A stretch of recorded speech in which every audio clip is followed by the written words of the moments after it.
be enchanted by the sights and sounds of Sierra Leone. A place where your adventure awaits.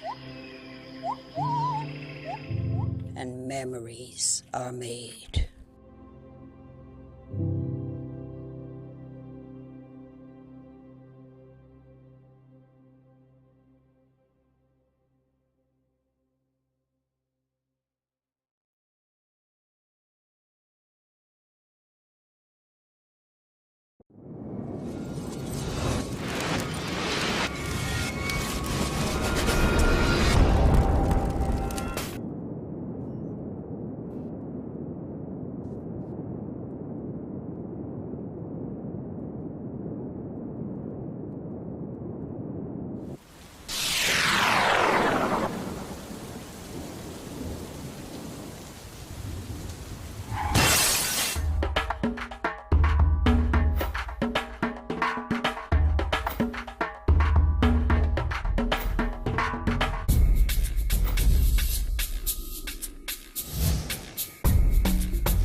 You ready for the Zoom meeting today with the investor then? Yes, boss. I'm ready for the meeting today. And I don't download all the reports they sent to me on the internet. Make sure so you get super connection because I don't want one problem during the meeting. Everything is okay. Everything is fine. Counting on you even though we're not in the same office. I will be with you every step of the way.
A place cannot produce poems.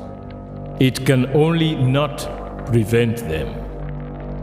And Freetown is good at that, for Freetown has its own sudden elegances. People are slow to leave it, quick to return. And there are others who come for a year or two and stay for a lifetime, sensing that they found a city that is in the world, yet sufficiently on the edge of it to have a different resonance.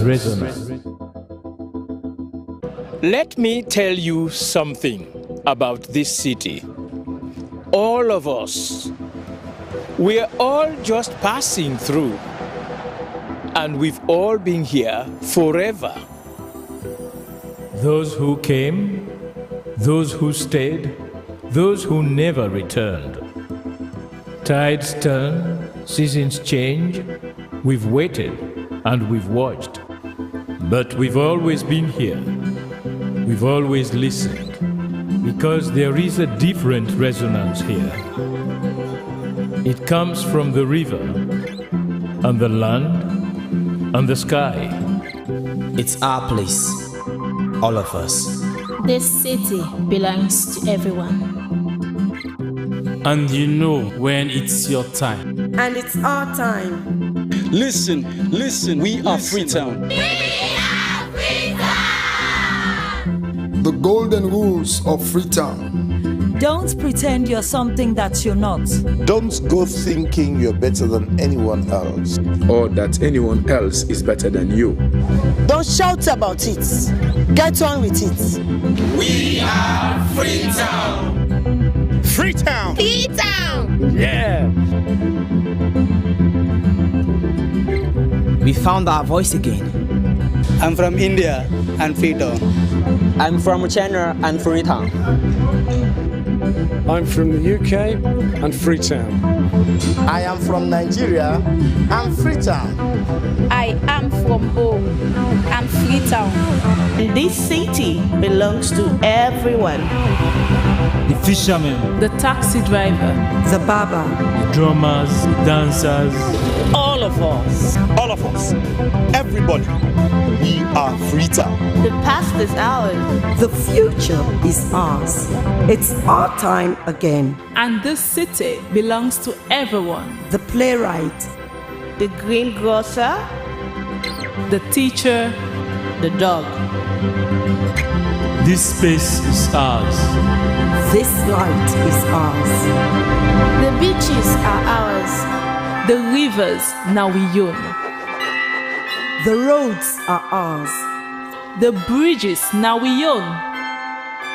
We are Freetown. We are all visitors and we've all been here forever. We've got the mightiest river. And the biggest sky. And there's a resonance again. Freetown. Freetown.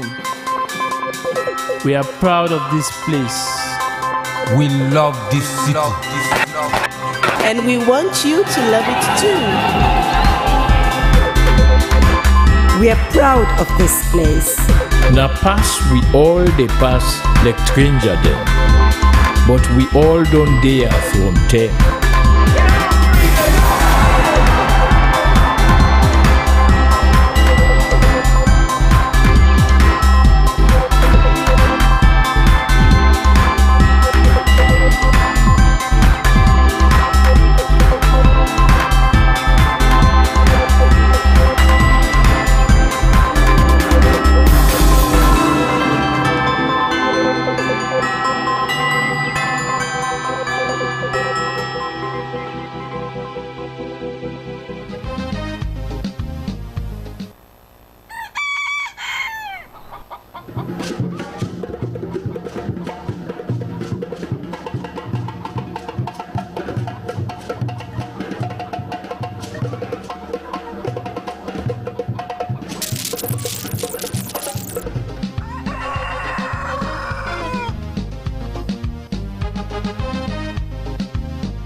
Pleasant good morning and welcome to your breakfast show, Good Morning Salon, live on the Slbc Broadcasting Corporation.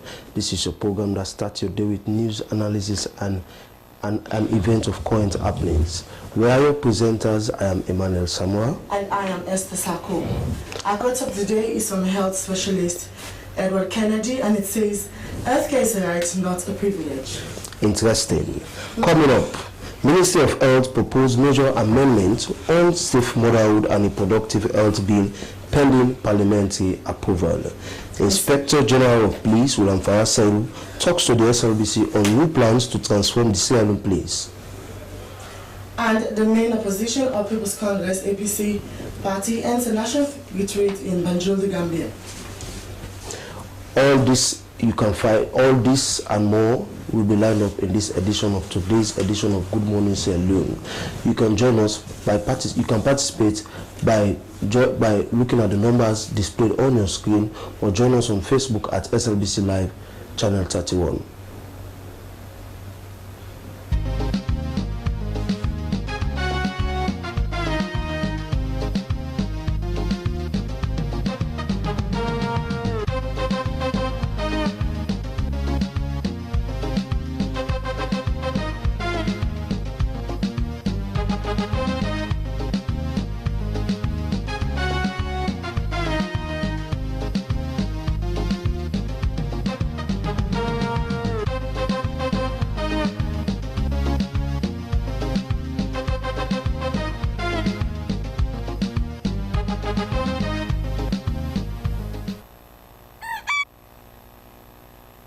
program you are watching is Good Morning Salon live on the Sierra Leone Broadcasting Corporation. Well, now we start the discussion proper to our first headline story.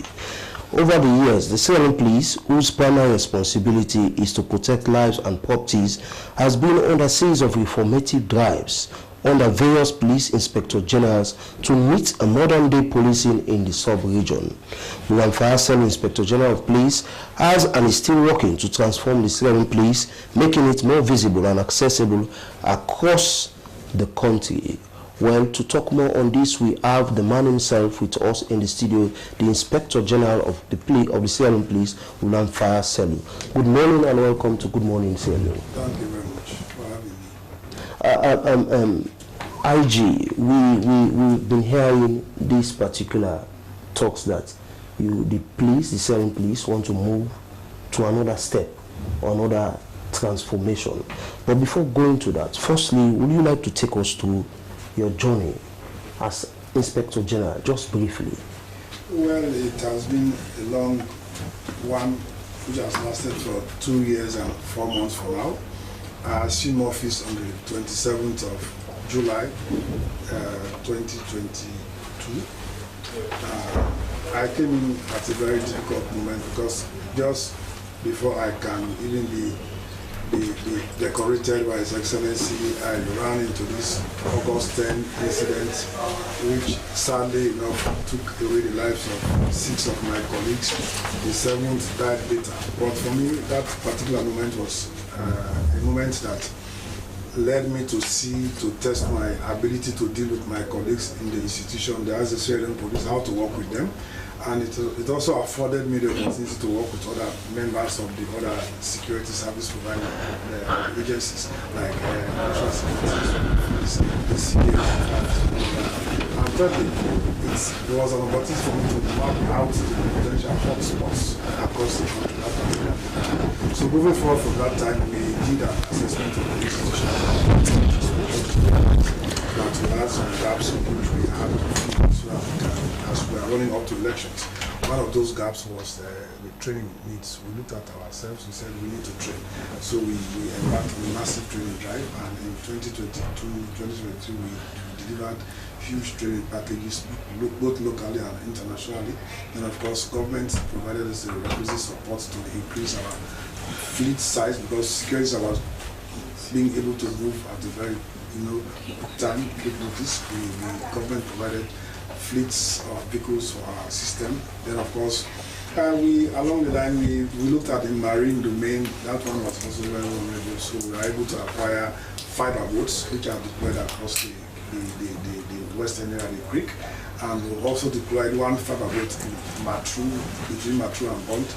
That one is serving as an ambulance to move patients who are in need of medical support to Matru.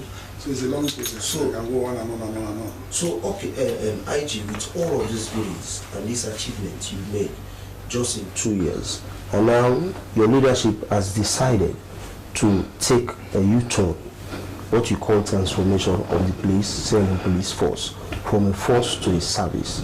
What's prompted this particular action?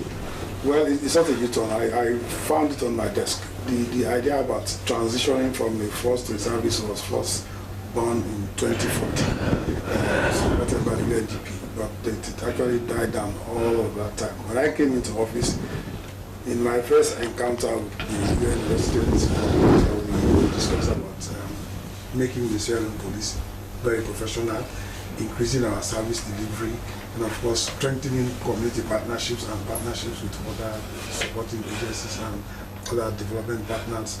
Then of course, he said now the way forward to achieve all of that is to embark on the transition from a force to a service.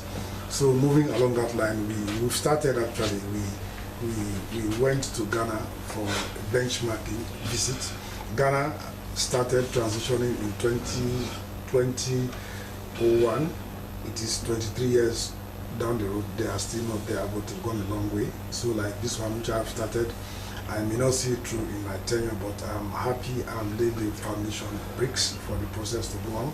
So we went to Ghana, we did benchmarking. We spoke to 3 government departments in Ghana, the Internal Affairs Ministry, the Justice Ministry and the Inspector General of Ghana. We compared notes. They took us through their own transition process. So we started. The first thing we did was to start to work on the legal framework. The legal framework is, for example, we said the Police Act is 60 years old now. It was passed in 1964. So we had to review that one, because if you look at that act now, there is nothing like Inspector General in that act. The head of the police in that act is the Commissioner of Police. So it has become obsolete already. So there's a need for us to change that one. Okay. That one we have done. We've done the Police Act, supported by the Law Reform Commission, led by Yada Williams Esquire. We have worked on that one, and it is now with the Office of the Attorney General for them to fine-tune it and take it to Cabinet, subsequently to Parliament, for Parliament to approve. Okay. Similarly, we have also embarked on changing the mindset of our own officers. That's the second step. So that's why the past couple of weeks I took the tour of the Western area. I went to 6 divisions in the Western area to start to talk to them about what they should expect, because coming along with this change, there are huge benefits. For example, we expect to go digital in terms of managing our human resource data. We expect to go electronic in terms of managing our case and inquiry files. All of that one is coming up. Even the welfare of our personnel, uniforms, accommodation. Okay. This is the last time we are going to order uniforms for Sierra Leone Police. After this time, no more do we have to order, because we are going to strengthen our garment factory so that we can now produce uniforms for our people locally instead of going to contracts to have uniforms. We are looking at accommodation, for example. We have a very big block making factory in Macomb after Makeni. We are going to pay attention to that one also to make sure it is up and running, and we can now use that one to build our own accommodation facilities. We have done so in the past. For example, Bamwai, which was burnt in 2014 during the Ebola outbreak, we have reviewed that one from bricks made in that factory. If you go to the beach or one police post, we built from bricks coming from that factory. And in the time of the then Inspector General Francis Muno, we used those bricks to build some other structures in Makeni, which we are paid for. So we are looking at all of that. We are also looking at our school, for example, the training school where all of us went through 30 years ago. It is now very, very, very, very old, dilapidated. And the transition is going to take into account all of those small structural changes. Okay. And then, of course, the curriculum in the school, we are going to expand on that one, improve on that one, so that it can reflect the modern day policy. Okay, IG, you made a lot of goodies that are in this transition that the Sierra Police is going into. So one thing that has become worrisome is the fact that professionalism is being questionable by people when it comes to police. So let us know, how will this transition affect change in the area of professionalism of our police officers? Well, the transition is going to bring, to make us, not that we are not professional, we are professionals. So if you say people are questioning our professionalism, well, it depends on who you talk to. They are IG, if you talk to the right kind, I'm quite sure you have been having series of concerns coming up from people, because a lot of people go around and you see what police officers do. You speak about them going in the checkpoints, they ask for monies, late at night when you move through these checkpoints, you don't see police officers doing the actual checking. In fact, they even ask for monies from these drivers. That can question the police officer's professionalism. See, one thing, we police will never win, no matter what we do. But don't lose sight of the fact that when you are sleeping, we are running up and down the streets to make sure you sleep deeply. Yes. So we are not oblivious of those things that you say to us. For us, each time I come to the public forum, when I'm talking to people, when those things come up, I take them as management information. We are working on them. But those ones should not actually lead you to think that the police is not professional. We are professional. All of us are coming from different backgrounds. We don't have the same character. But for us, we have a very strong sanction regime, which is the discipline regulation. If we find you infringing of any of those things in the regulation, we take the appropriate action. So, Aisha, have you been having complaints with regard to some of these things that have listed? Yes, complaints have come. What have been your interventions in that regard? There's a body charged with responsibility to deal with those complaints, and they have taken the appropriate action. We've transferred people from their locations where these accusations are made against them to some other location where they cannot be accused of such. Each time we are taking concrete steps, my sister. Each time the police is coming up we are coming to the public domain, we take the actions we need to take. So IG, wherein we know most times in Sierra Leone, institutions do go to other institutions outside of Sierra Leone, do take some transformative steps to say, okay, we are going to move from this particular step to another step, forgetting to lay the necessary foundation. So you wanting to move to a service, do you or are you prepared?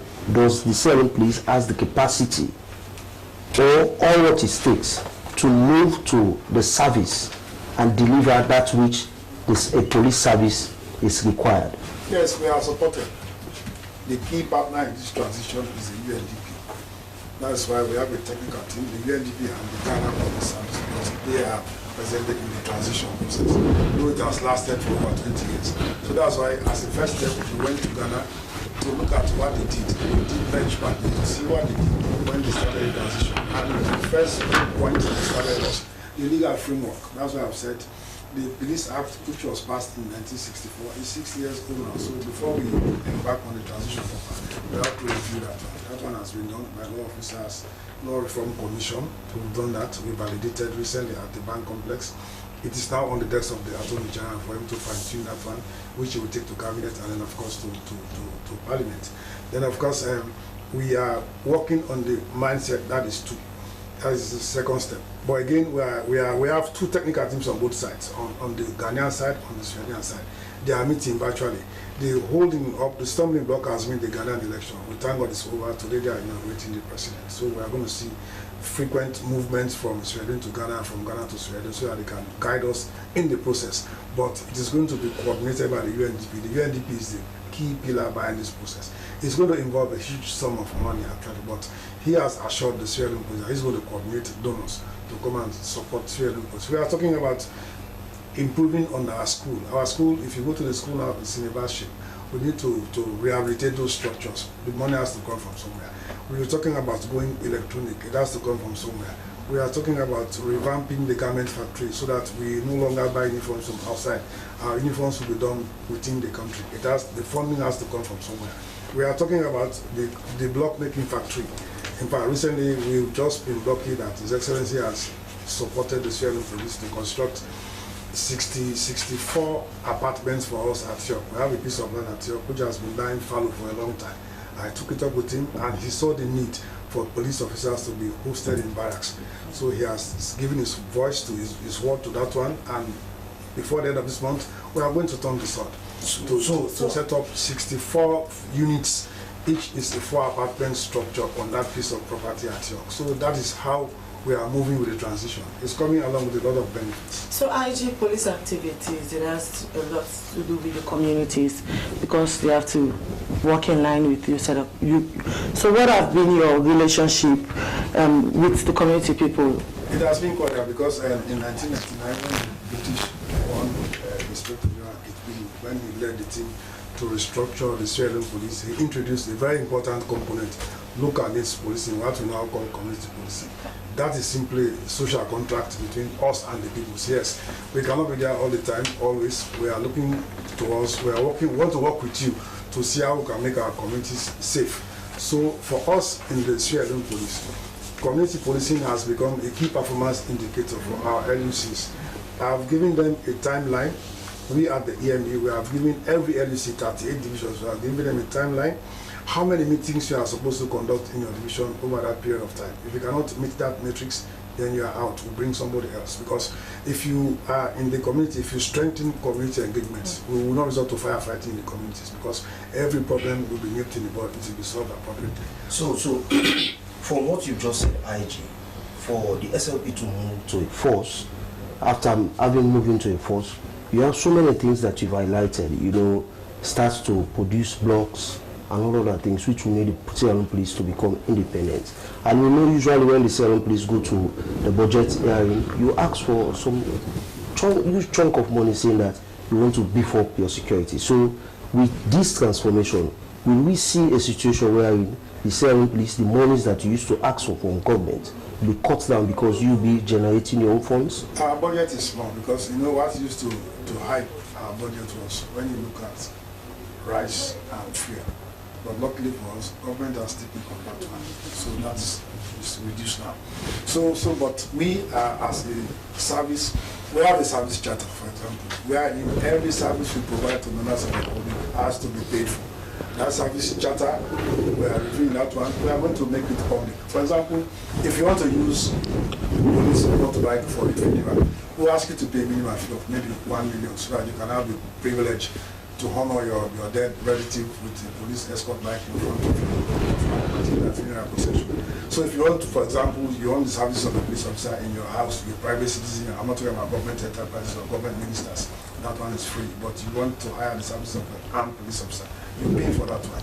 So that's how we are going to generate revenue to push in some of those demands that we need to meet to make it work. But well, of course, I have the confidence. I'm very, very assured that with the support of the UNDP, who's going to be the coordinating center of all of these activities, all this planned transition, we'll get there. So, IG, before we leave you this morning, how would you assure the public that the police will continue to be effective in protecting lives and property now that you're moving this transition? Well, if you look at this unitary period, the public is assured that this we are able to provide the requisite security for them to enjoy their Christmas holiday and everything. And we have always been there. You know, the events of August 10, 2022, that was a moment for us to learn our lessons. We learned them. But after August 10, 2022, we never had any such and we never had it because of my time. So basically, the public is assured they are comfortable with us because we have provided them one with the requisite security for them to live in their communities without fear. They are welcome to us. I engage them on a daily basis so that we open the doors of Okay, many thanks to you, the Inspector General of Police, William Fayaselu, as he has been taking us through the informative drives that the Sierra Leone Police is set to embark on. Well, from there we move on to another issue. As we may have heard in the headlines, the Ministry of Health has proposed major amendments to the Safe Motherhood and Reproductive Health Bill pending the approval of Parliament. These major amendments into the bill came after a loud cry from the religious communities in the country, including individuals who strongly opposed the said bill not to gain parliamentary blessings. But how important is this bill if passed into law for Sierra Leone? In the studio to further the discussion, we have the Minister of Health, Dr. Austin Demby. Good morning and welcome to the program. Am I okay? You're okay. Good morning and welcome to the program, sir. Good morning. Okay. So, you know this bill has a lot of controversies ever since it was brought to Parliament. First of all, let us know how important is this bill if passed into law? This bill is seminally important to this nation. I'll tell you why. About more than 30 years ago, I worked at the Kenema Hospital, the Nixon Hospital. It's a Methodist hospital. There are 2 secondary schools there. And nearly every week you hear these wails, these cries from the hospital. It was mostly young girls who came to the hospital to terminate their pregnancies. Unfortunately, as the case was, the Methodist mission would not allow that to happen. So the kids will go home, and then a week later they'll come in a stretcher, in an ambulance, in crisis. In a lot of cases, they will either die, or they will have major complications that are nearly permanent, with disruption of the wombs, bursting of the wombs, hemorrhage, sepsis. Really horrible situations.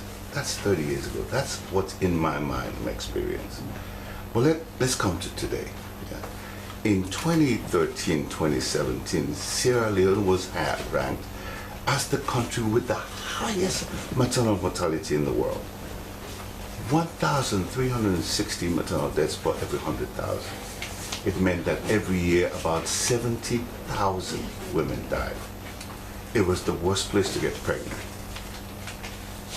Fast forward to today, from between 2018 and now, we've done everything. We've been able to reduce maternal mortality at the sharpest decline in the whole world. 60% decline from 1,360 to 443. And the last figures I saw was even lower than 200. So we've made tremendous progress. One of the difficult areas we have now is that close to 14 to 20% of maternal deaths occur in teenagers, and it's mostly pregnancy related. They try to terminate their pregnancies themselves because there are no services available. So what we're saying is, if we're making all of this progress in saving lives, and we have a small unit now that is the main source of the contribution of mortality, what should we be doing about it? And so the initial proposal was, let us work with these young people and give them the option, give them the opportunities, so that we'll be able to reduce the maternal mortality within this cohort. That was the initial plan. That was the basis. That's the reason for being here. Everything that you see in the bill is a comprehensive 360 around a woman's health, starting with prevention activities, pre-pregnancy to prevent unwanted pregnancies, all the way to pregnancy and ensuring that we nurture that pregnancy, all the way to safe delivery, all the way to post-delivery care and ensure that the baby thrives and the mother thrives. I'll sing the song. Every morning, the midwives in Sierra Leone have a song. No, no, no, no more belly woman no for die. No more belly woman no for die. That's the refrain. And they finish it up by, oh, I want to be a midwife. Oh, I want to be a midwife. Oh, I want to be a midwife. There is something I want to be. I want to catch more babies. Oh, I want to catch more babies. Oh, I want to catch more babies. There is something I want to do. That is what the midwives start with every day. So our reason for being here is to save lives. Our reason to be here is to protect life. So this bill gives you a 360 around what we need to do to prevent unwanted pregnancies, to take care of pregnancies, and to ensure safe delivery and ensure post-delivery care. So the challenge is for some people where all of these options are available, yet they have circumstances where they feel the need to terminate the pregnancy, we want to give them options. So, Mr. Minister, you know, in the bill, one of the most contentious issues is this abortion. You understand? Before going to the religious aspect, let's look at it this way. You said you are bringing up this bill, this progressive bill, according to you, to save lives, to save the lives of teenagers, of mothers. You know, so as a medical practitioner with vast knowledge in medicine and all of sorts, is the fetus of the woman not alive? The fetus is very, very important. If you nurture the fetus to maturity, it becomes life. Yeah. But again, we want that to happen. That is why we're here. That's why the midwives are telling you we want to catch more babies. We want to be able to deliver them safely. Yeah. But what's happening now is, if, for example, you have an ectopic pregnancy, you know, the womb is like that, the baby grows in the womb. In some cases, the baby escapes and goes into the abdomen. If you allow that baby to grow in the abdomen, you're assured of two things. The baby will die, the mother will die. If you have a fetus that is malformed, that the brain is not there, the intestines are not there, the lung is not there, if you allow that to come to life, the baby will be born, the baby will not be viable. If you have a situation where somebody rapes a young girl, and the trauma associated with that, the girl says, after counseling and support and all kinds of services, you say, I don't want this pregnancy. What do? You force them to have the pregnancy. If there's incest, we see this every day.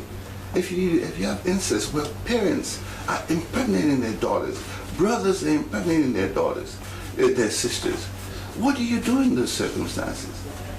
So again, I think what we've done is to look at a comprehensive way of addressing this, but we welcome the dialogue. We welcome the engagement of the interreligious council. This is democracy at work. Mr. Minister, you know, one of the foresight is the right to life. Yes. You understand? Yes. So bringing up this bill, is it that the health sector, you know, you want to determine who should exist and who should not exist, technically looking at the bill, what the bill is proposing? So again, have you read the bill? The bill is simple. It's very simple. The bill is a comprehensive look at women's health. Let's not be distracted by this abortion piece. It's a comprehensive look at a woman's health. Every woman's health matters. And it's our responsibility to protect that life. Well, the abortion is the contention issue. So the contention is the abortion, yeah? Yeah. It's the abortion part, the termination of pregnancy. Now, what we're talking about is we've opened this for dialogue.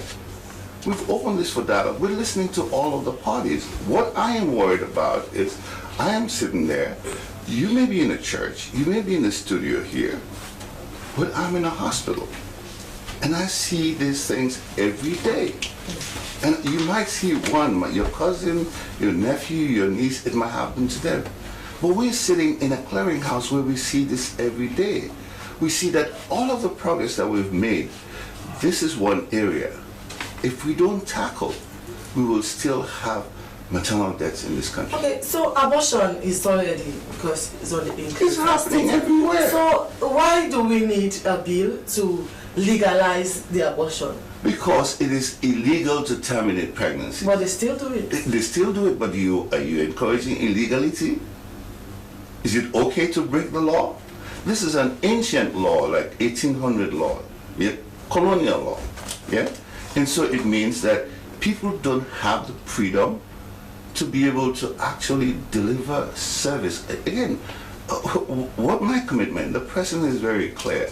He's saying, Austin, work with the healthcare system and deliver the highest quality care we can for the people. Okay, so you made mention that you have been doing engagements with people. What has been their feedback? Their feedback is this is the joy of democracy. Yeah. Again, we want to hear everybody. We want to listen to everybody. This has been going on for nearly 5 years now of dialogue. At the community level, at the chiefdom level, at the ministry level, at the interreligious level, at the churches, at schools, in parliament, we've had active debate and discussions around it, and we listen to each and everyone. Again, this is the joy of this. Again, what happens is some people haven't read the bill.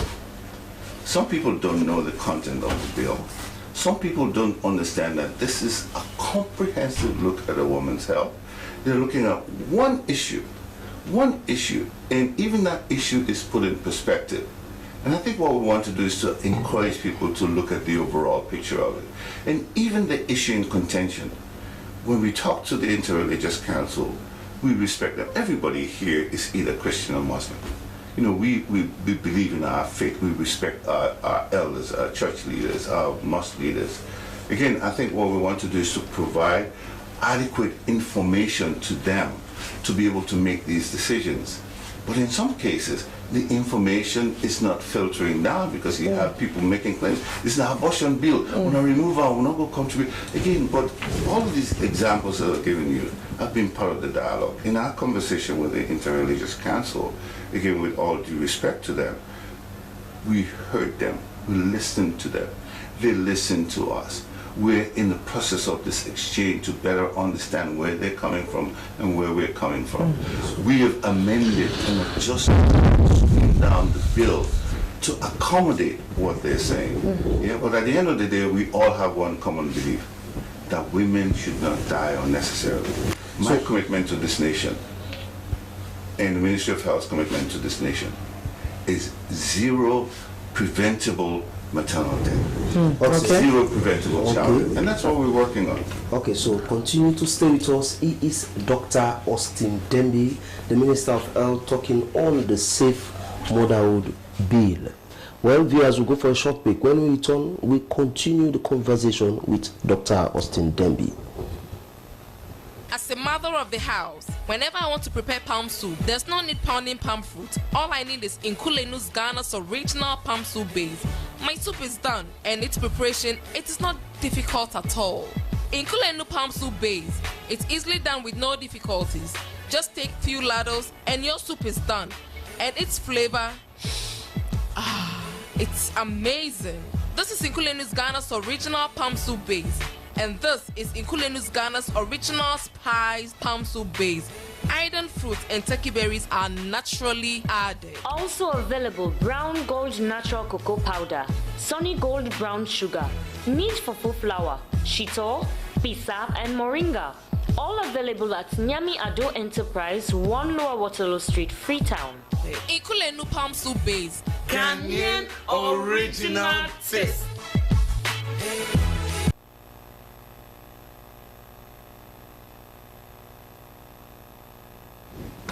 Welcome back to the program. You're watching is Good Morning Sierra Leone live on the Sierra Leone Broadcasting Corporation. Well, before we go to the minister, let's take some stories. Every year on January 6, Sierra Leone solemnly marked the anniversary of one of its darkest chapters of the country's civil war that ravaged the nation for over a decade. For many, the memories of the war remain fresh as survivors, former combatants, and public officials reflect on its enduring impacts. SLBC's Jonathan Turner takes up the story. On this day in 1999, the rebels of the Revolutionary United Front and Renegade SLA soldiers daringly breached Ecomog defenses at Jue, Mambore, Poti, Texaco, and Ferry Junction to reach central Freetown and capture State House. Horror of horrors for residents in eastern Freetown. At the Congo Cross Bridge and the hills of Wilberforce, Ecomog heroically stood their last grounds, the last lines of defense to avert wholesome catastrophe. Abba Sise, a victim who survived the brutal violence, shared his harrowing story of resilience. As a young man, his right hand was cruelly amputated. Abbas, now in his 30s, he is a graduate from Social Work Department and a final year law student at Fuabe College, dedicates his time to supporting other war victims and advocating for peace. We as persons with disability, we have so much to give if we are given the position and space to be empowered and work in certain spaces, rather than us being left out or feel marginalized. So I hope the government will listen to this and understand that we too need to, we need to be included. As with the Chief Minister can always preach radical inclusion, I feel like this is now that we should be feeling that inclusion. For those who defended Sierra Leone during the conflicts, the memories are equally haunting. A soldier, Abdul Alex Conte, spoke about his experiences on the front lines. He said it wasn't just a battle for the country, it was a fight for survival. My village, that is Batskano, it was massive destructions. Even my house was burnt down by then. It takes me time for me to make sure that it was renovated. So in that case, because of that experience, within my corner, I used to make sure that I bring in my family, educate them when it comes to some of this war. What does that mean? Because they were not born. So they should not pray for that. So all what they do, pray for this country. In Freetown and across the country, citizens used the day to call for a renewed commitment to peace. Many voiced concerns about the young generation, urging them to learn from the past. It's going to other African states, say, Salona so we better. This kind life how they live so for pray God for peace and stability. Because like private man like me, so if peace and stability there. I don't need for depend on nobody. And they do me business. And take the LRC, they will come. Do you have anything with the people don't have to talk a left? But not again. And I mean, always wish that hope will make them one ever again in this country. Because it not be easy. You all eat so, half for eat out. You eat it at the end. Election na gari bread, you go able to eat out with cola. You get your chicken. One day you not going for eat out with cola. You not get appetite self. So I advise to people them do allow no first, no be ourselves. One day God will make all things fine for you. Chief Minister Dr. David Moinina Senge echoed these sentiments during an interview at SLBC Good Morning Show, promising that the government remains committed to implementing recommendations from the Truth and Reconciliation Commission, TRC. The TRC provided a roadmap to heal the nation and strengthen democracy. Is true inclusion, radical inclusion, that everybody's perspectives matter. It doesn't matter who you are, your religion, your tribe, your political party, your age, your gender. Everybody should be given the opportunity to reach their fullest potential. And that comes from listening to people, understanding, addressing their concerns, including them in society.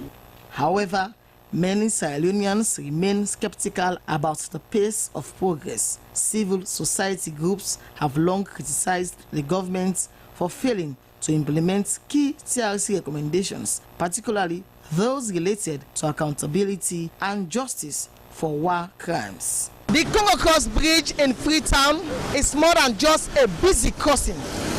It is a symbol of the country's difficult history, especially during the Civil War in the early 90s.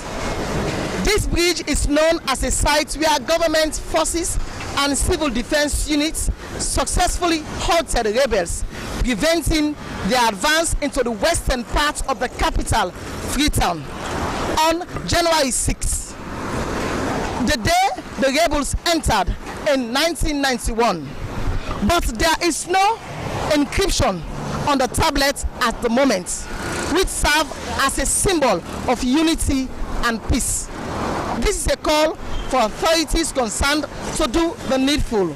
Despite the lingering challenges, the January 6 commemoration served as a reminder of Sierra Leone's resilience. The day underscored the importance of unity, dialogue, and a shared commitment to ensuring the horrors of the past are never repeated. For SLBC News, Jonathan Turner reporting.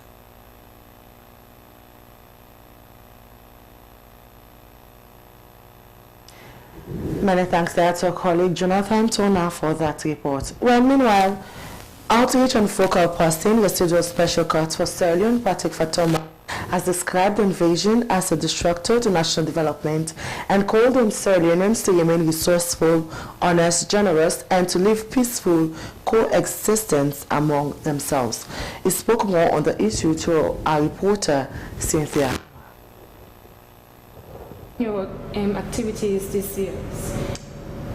For the past, since 2019, when this museum had been refurbished, we make sure that we bring school-going children twice a week to this museum. We bring 40 students on Tuesdays, 40 on Thursdays, every week, and we talk to them about what went on through the war, how we went through the peace processes, and what we think the way forward for Sierra Leone is, which is peace. Because war has not brought anything beneficial to us. We lost over $20 billion worth of development during the war. So we think if we have peace, we can go further. The strides we have made in terms of infrastructural development from the end of the war to date is more massive than what we ever did, even after independence. So I think this has been a great thing for us, and the impact that the Special Court has made is great.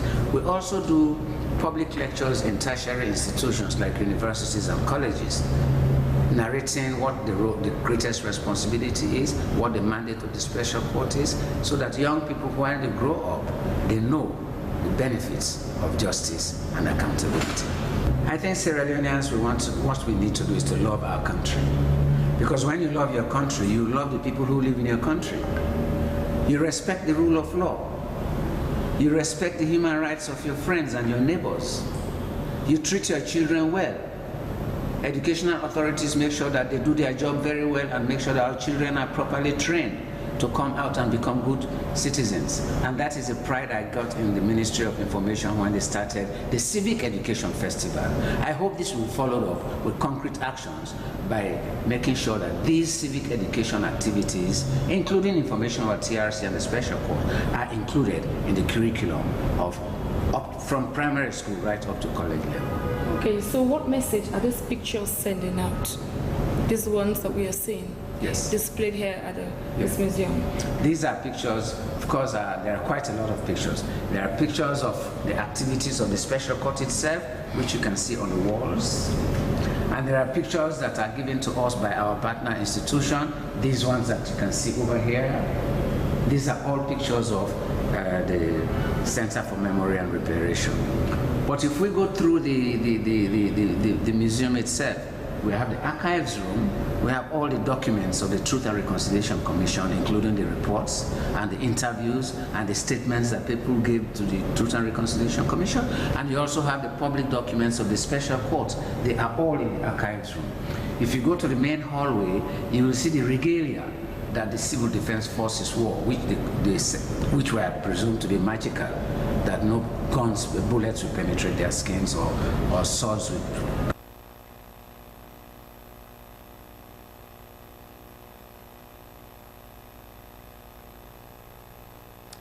Outreach and focal person was the special court ended that interview with my colleague Cynthia Kamara. Over to you, Emmanuel. Yes, well, viewers will still have the Minister of Health, Dr. Austin Debbie, with us in the studio. Mr. Minister, are you a Christian or a Muslim? I'm a devout Catholic. I was the first to be baptized in the Diocese of Kenema. Okay, that's awesome. Do you also believe in a traditional values and principles? Of course, we're all Sierra Leoneans. We're Sierra Leoneans. We believe in our core values, and that makes us who we are. And one of those core values, I must say, is the sanctity of life. Okay. It's being able to protect life. And so that's why I'm honored to be the Minister of Health, knowing that that is my #1 priority, to protect life. So, Mr. Minister, I'm bringing all of this, asking you this question, because when you look at the people, when you look at the Sierra Leonean population, we either belong to Christian or Muslims, and we all believe in our traditions and culture. And when you look at the Interreligious Council and the paramount chiefs, the traditional leaders, they are the ones, they are vehemently against, the abortion issue, causing this public outcry. So it makes me to start to wonder, as at the time that you are conceiving this particular idea of, tackling teenage pregnancy or giving women the rights to terminate, or let me say, ending that situation where women die as a result of pregnancy. Did the leadership or you guys take into cognizance your religious and traditional, values or what exists in Sierra Leone before thinking about bringing such a bill and injecting the abortion aspect of it? Look, I think we need to be very clear about this. First, I'm a Catholic, and we believe in the sanctity of life. And secondly, we believe in our traditional values. Again, I said one thing, I'm a Catholic, but my mother is Muslim, in the Komende sect in Kenema in Kailan. So I come from the deep roots in Islam. I come in very deep roots from Christianity, and we all value life. Yeah. What I am saying here is we have a problem. We have a problem. How do we solve that problem of our young people, young women dying? This has nothing to do with religion. They're dying. We see them die every day. The issue is, what are we doing about it? We're putting a proposal forward to say, look, instead of you going to the back corner and trying to terminate a pregnancy that you don't know how to. In the process, you die or you cause permanent injury. What are the solutions that we're bringing forward to ensure that we're not advocating for you to go terminate your pregnancy, but what we're saying, if you're doing it, let us make sure that it's done safely. That's the one thing. The second issue is to ensure that we have good dialogue around it. Again, we're very grateful for the Interreligious Council, Islam, Muslim, they all come together and say, we have some concerns here. And what we've said is, what are those concerns? Yeah. And so we had an initial position and said, hey, you know, everybody that comes in that needs the service, let us offer the service. And they say, no. Okay, where is the halfway mark? They say, well, look, if you have a pregnancy that threatens the life of a woman, then let us find middle ground around that. Great. If you have a situation where the pregnancy has a fetus that's not viable, let's have common ground around that. If you have a situation where there's incest, there's rape, let's have a conversation around that. And they also say, what about the husband's right to ensure that whatever is happening to the wife, they are part of it? And we said, great, we'll accommodate that. And one of the things that we said, there's sanctions. If a doctor doesn't do what they're supposed to do, there are penalties associated with that. And then we said, okay, if that's a concern, we'll remove that from the bill and ensure that people could do services based on their conscience. If you don't want to do it, you don't do it. You refer it. But again, the bottom line is, these women are dying. We have a choice to either help them or let them die. And our commitment, and I think what the Interreligious Council has done is, let us not have a free will and anybody does whatever they want to do. And I think we've agreed to that. So let's sit down and continue this dialogue and find this middle ground where we're looking at prevention, investing heavily in prevention, looking at education, looking at commodities, their availability, accessibility, and affordability, ensuring that we have good counseling services, ensuring that every pregnancy we nurture, we carry it to term. Okay. And we again, one of the last things that they said, oh, there's this gender component to it. We put gender in the bill as a generic term. But people are saying, oh, this is gay, we're sneaky, we're bringing in gay rights into it. That's not our intent. We said pregnant women. But if that's a problem, we'll remove the gender issue out of it. Okay. Yeah. So it's an exchange, and I'm really quite pleased with how this is going, because again, it's coming from a position of mutual respect. Okay. We respect the Interreligious Council, we know where they're coming from, they respect where we're coming from, we're finding middle ground. Okay, so Mr. Minister, the key thing here is that the Interreligious Council has been raising is the area of this abortion, and women have the right to terminate pregnancy and killing babies before they are born.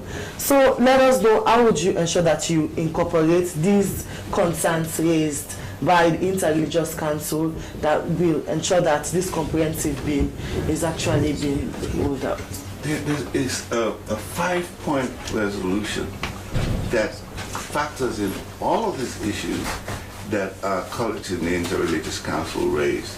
And we've made these amendments and turned it over to them to look at it. They said they will look at it, they'll review it, and then we'll reconvene. I think we'll reconvene and come to a point where there is mutual understanding, because, quite frankly, we both have the same goals. I think what has gone wrong, I don't know what the source of it is, but perhaps we could collectively figure that out. What has gone wrong is people have labeled this an abortion bill. And that's what's been bandied around, and that's what's riled people quite a bit, understandably. But again, this bill is not advocating for abortion. It's not. We're not advocating for abortion. We value life, we prefer life, we want life to come in.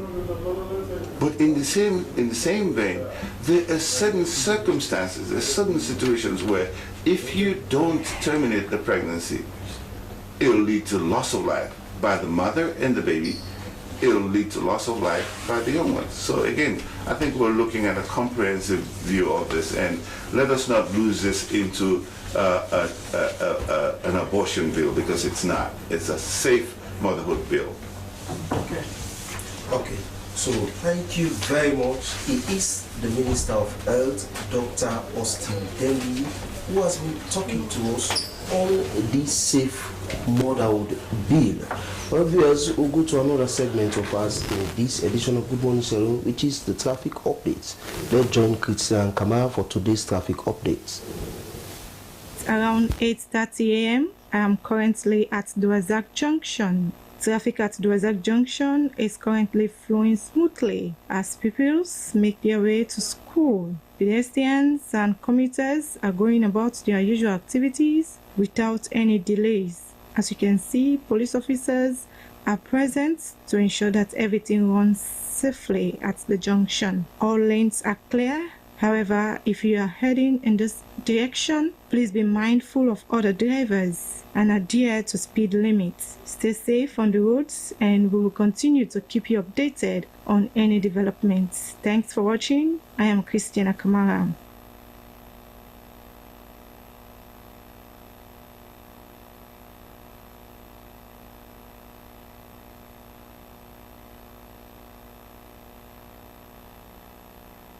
Very much Christiana Kamara for that traffic updates. Well, we'll go to another segment of ours, which is the review of the headlines of our local tabloids. Well, I'll start the ball rolling with Awareness Times newspaper. Over poor state of tertiary education and paucity of revenue generation, Chief Minister derides HE and Finance team. Democracy and human rights discussed at Chadi EU meeting. Police enhances connectivity with Starlink internet installation at Freetown East. National Tourist Board cherishes safe holiday experiences. Political Affairs Minister Honorable Amara Kalon assists Kabbalah residents with rice supply. These stories plus more you can find in the Awareness Times newspaper. My first pick here this morning is the AIV newspaper, and its banner headline says, effective today, cost for parboiled rice out down to 840 new leons per bag. 2024 best performing CEOs in Africa, Guarantee Trust Holding Company's CEO honored. Sierra Leone recognized one of the country's finest educationalists in the US, and Wusum Hotel reward staff for exceptional work. For more on that, you go in for the AIV newspaper. Well, the next one here is the Nightwatch newspaper, and it says 6 years on of SLPP power parole.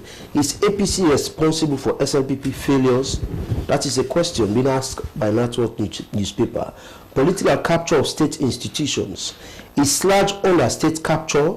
This one is for us, the journalists. Billionaire Mark Zuckerberg is causing border crisis. Social media influence on global migration. Obtaining $50,000 to buy gold. Alleged fraudster sent on remand. These stories plus more you can find in the Nightwatch newspaper. My next pick here is the Africa 24 newspaper, and its banner headline says APC MPs collect $30,000. That's a question. June 2023 elections, Samura emphasizes call for justice.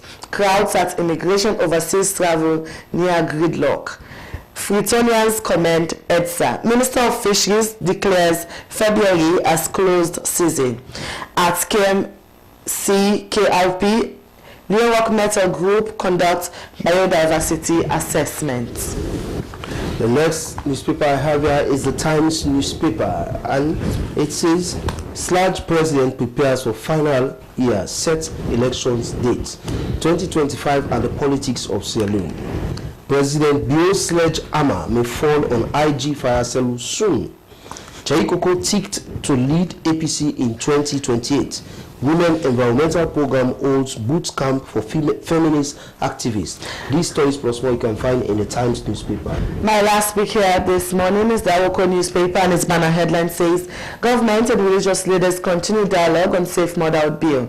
Government unveils new rice pricing formula to ease economic pressure on Sierra Leoneans. IGP elevates Freetown East Police headquarters with cutting-edge Starlink internet technology. And hospital management praised for supporting free healthcare for children. For more on that, you're going for the Awoko newspaper. And my final newspaper here is the Independent Observer, which opens with a banner headline, Mr. President, can we talk? Part 74. VP assures fuller community. Groundbreaking PCMH now conducts laparoscopic surgeries. These stories plus more you can find in the Independent Observer newspaper. Well, viewers, that is how we end today's edition of review of the headlines of our local tabloids. And next time they said to every good things must come to an end. But please note that these views does not reflect the views of the SLBC, but the views of the various newspapers that we read out here. Yes, viewers, this is how it worked. The cut down of today's edition of Good Morning Salon from the Sierra Leone Broadcasting Corporation. I want to say a very big thank you to our studio guests who made today's program a success, and also to our production crew. I want to say a very big thank you to them, and especially our producer, William Wise. Well, we quickly take our quote of the day. It's from an health specialist, Edward Kennedy, and it says, healthcare is a right, not a privilege. Good Morning Salon returns tomorrow at exactly 9 o'clock. Continue to stay with your public broadcaster, the SLBC, if you can. And I have been Emmanuel Samora. Bye-bye. I like you. I miss you. I really be no miss you. I like how you be make me body feel. I like how cool you be. You be don't give me all waiting I want. Them been say you know for trust you partner. But I really trust you. You pure, inside and out. In fact, your cleanness and sweet taste, they make I go crazy.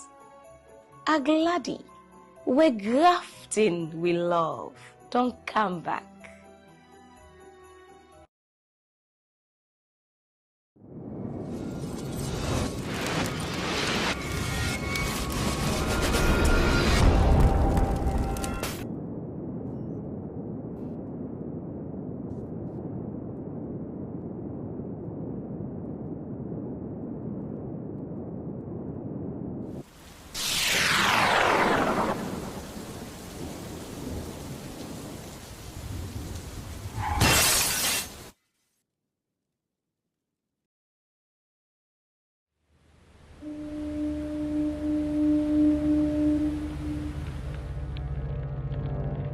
A place cannot produce poems.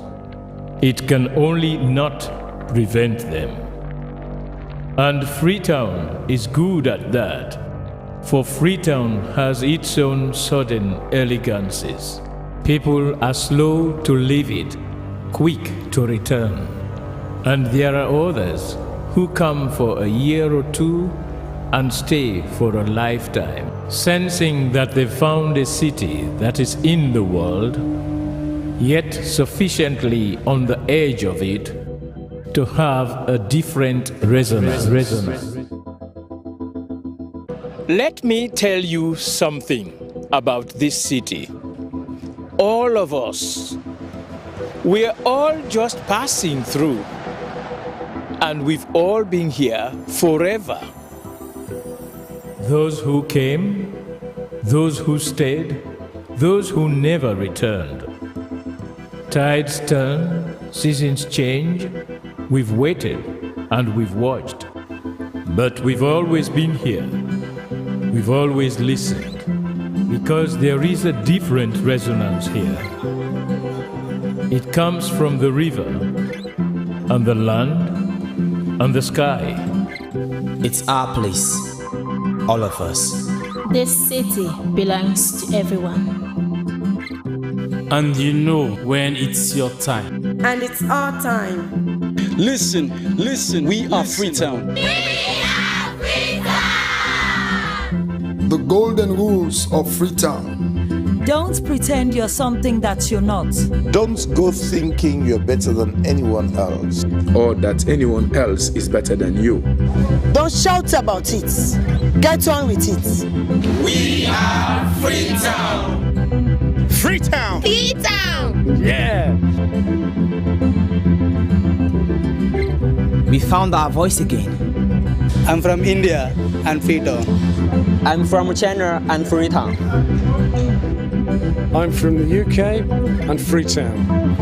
I am from Nigeria and Freetown. I am from home and Freetown. This city belongs to everyone. The fishermen, the taxi driver, the barber, the drummers, the dancers. All of us. All of us. Everybody. We are Freetown. The past is ours. The future is ours. It's our time again. And this city belongs to everyone. The playwright, the greengrocer, the teacher, the dog. This space is ours. This light is ours. The beaches are ours. The rivers now we own. The roads are ours. The bridges now.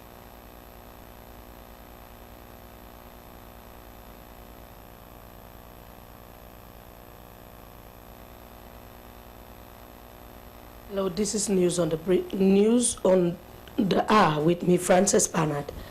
The Inspector General of Police, William Fayaselu, has told the SLBC that the Sierra Leone Police has installed over 50 CCTV cameras around key areas of Freetown to beef up security.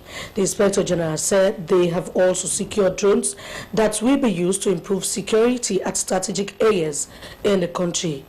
IG Selu said the process to transform the force to service has commenced and they have developed a 5-year strategic plan with the aim to improve the sector. He also said that the police will sanitize the central business district to ensure free flow of traffic by introducing special uniforms for motorists of those plying the CBD routes. The Minister of Health, Dr. Austin Demby, has stated that the Safe Motherhood and Reproductive Health Bill, which is before Parliament, is aimed at improving the health of women and girls. In an interview with the SLBC, the Minister of Health said health will not promote the minister told the SLBC that the bill will not promote a bill that will put the lives of women and girls in danger.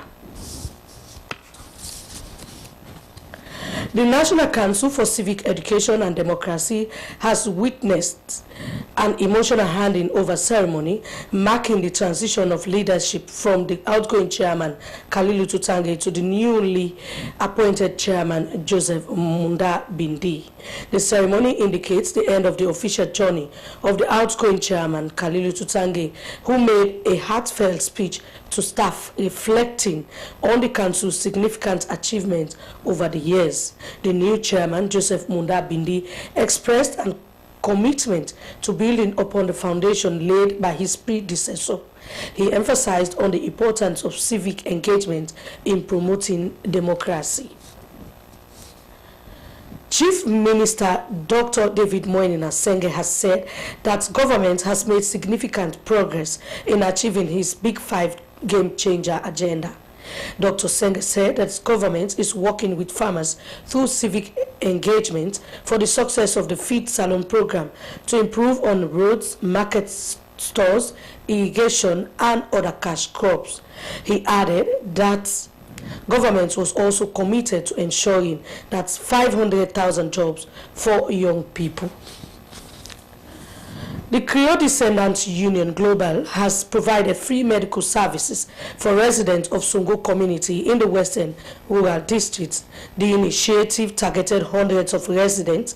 Speaking to SLBC, President Creole Descendants Union Waltina Cummings said the health outreach was to complement the efforts of the Ministry of Health in providing access to health delivery to the poor. Beneficiaries expressed gratitude to the Creole Descendants Union. And finally, in the news brief, the new Chief of Army Staff, Brigadier General Kemo Tewosise, has called on officers and men of the Sierra Leone Armed Forces to maintain highly professional and adaptive military that upholds the highest standards of integrity. He was speaking at the Arslav Army Headquarters Kokri Barracks during the handing over and taking over ceremony from the outgoing Commander Joint Forces. The outgoing Commander Joint Forces Brigadier General Albert Jusu said, pledged his commitment for the transformation of the Republic of Sierra Leone Armed Forces. The new Chief of Army Staff, Brigadier General Kemote Wasisi, outlined his vision, mission, and command philosophy for transforming the RSLAB. Well, that's all in the news brief with me, Frances Bernard.